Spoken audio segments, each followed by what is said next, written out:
धन का उपभोग करके हम अपनी मान प्रतिष्ठा वासना की पूर्ति करना चाहते हैं, और यही हमको बांधे हुए है।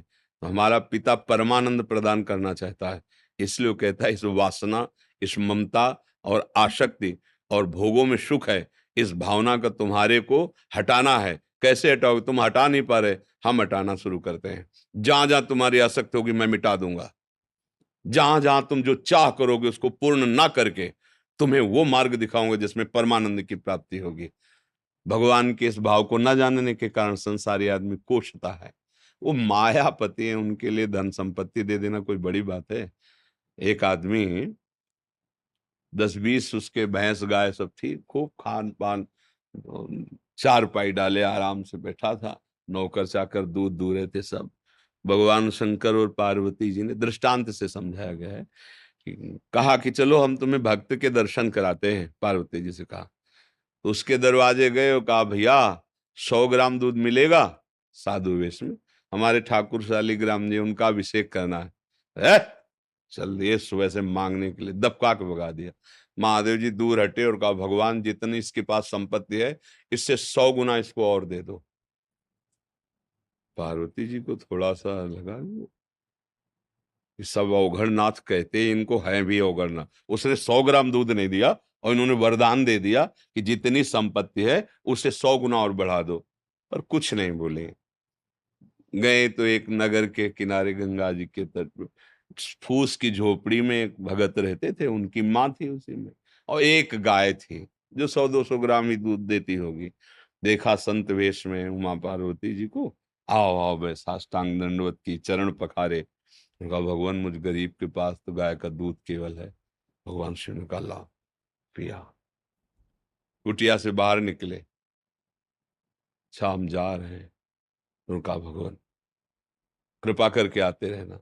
भगवान कृपा करो, इसकी मैया और गैया दोनों का अपहरण कर लो, इसकी गैया और मैया दोनों को हटा दो।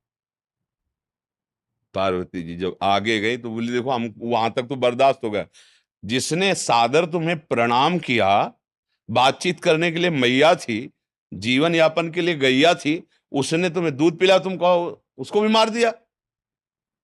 और जिसने एक बूंद दूध नहीं दिया कहा 100 गुना संपत्ति और हो जाए। मतलब हमारी बातें ही समझ में नहीं आई कि आपका स्वभाव क्या है। बोले तुम समझ नहीं पा रहे हो, वो इतनी संपत्ति में मुझ महादेव को साधु रूप में अपमानित कर रहा है। जब 100 गुना और बढ़ेगी ना तो उसका प्रमाद इतना बढ़ेगा कि घोर नरक जाएगा। और इसकी थोड़ी मति गति समय मैया और गैया में जाता था, अब ये दोनों से अलग होगा, अखंड चिंतन करेगा और परम धाम का अधिकारी बनेगा। ये बात हम प्रभु से संपत्ति मांगते हैं, बालकपन के कारण जान नहीं पा रहे हैं।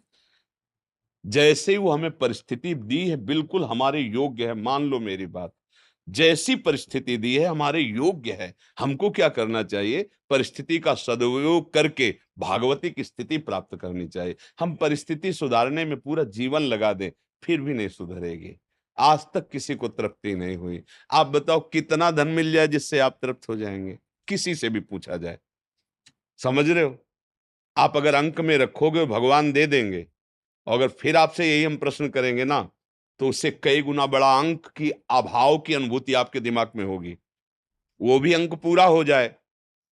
भारत में ऐसे भी धनी हैं जिनके कई करोड़ रोज आए हुए हैं, क्या उनसे पूछो तसल्ली है तुम्हें? तुम्हारे आय व्यय से तुम संतुष्ट हो? नहीं, उपाय में लगे हुए हैं और आए हो। स- भैया ये माया है, इसमें अति लघु रूप रखना पड़ेगा। सुरसा जी ने 8 तो हनुमान जी 16, तो फिर 32 तो 64, बढ़ती चली गई सुरसा जी।